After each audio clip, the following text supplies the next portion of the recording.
সৃষ্টি কৰা সঞ্জুত এতিয়া জিলিকিছে অসমৰ শিল্পী আন কোনো নহয় অংগৰাগ মহন্ত। অংগৰাগ মহন্তৰ গীতেৰে সঞ্জুৰ কাহিনী হৈছে অধিক প্ৰাণৱন্ত। এই ছবিখনত আছে অংগৰাগ মহন্তৰ গীত আৰু গীত গাইছে কোচ সঞ্জয় দত্ত আৰু ৰণবীৰ কাপুৰে অভিনয় কৰা ছবিৰ শেষ গীতটো। বলিউডত অব্যাহত অসমীয়াৰ দপদপনি।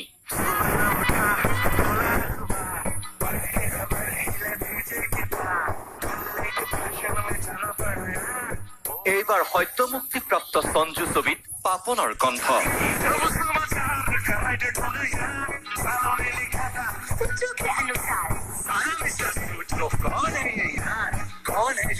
বলিউডৰ মুন্না ভাই খ্যাত বাবা সঞ্জয় দত্তৰ জীৱন ভিত্তিক ছবি সঞ্জু।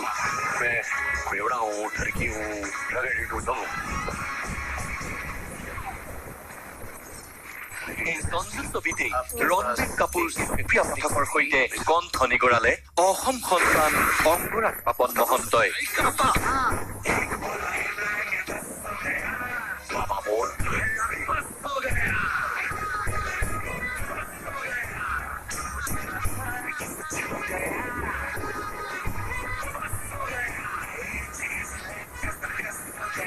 শুকুৰবাৰে মুক্তি লাভ কৰা সঞ্জু নামৰ ছবিখনে মুক্তিৰ পিছতেই দেশজুৰি খলকনি তুলিছে।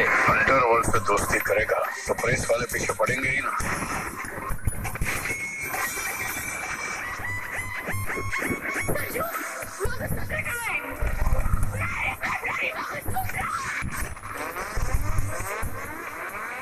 একশন ৰোমান্স আৰু সঞ্জয় দত্তৰ জীৱনৰ উত্থান পতনক লৈ নিৰ্মিত সঞ্জু বাবাৰ জীৱন ভিত্তিক ছবিত বাবা বলতা হে বস হো গয়া শীৰ্ষক গীতটিত কণ্ঠ নিগৰাইছে অংগৰাগ পাপন মহন্তই।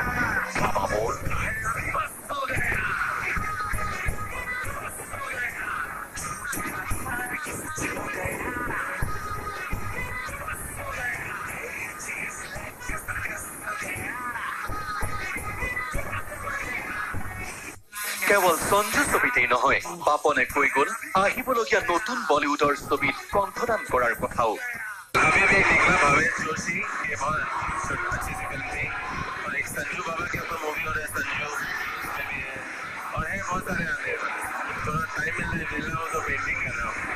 কেৱল অংগৰাগ পাপন মহন্তই নহয়, সঞ্জু ছবিখনত কাম কৰাৰ সুযোগ লাভ কৰিলে আন কেইবাগৰাকীও অসম সন্তানে।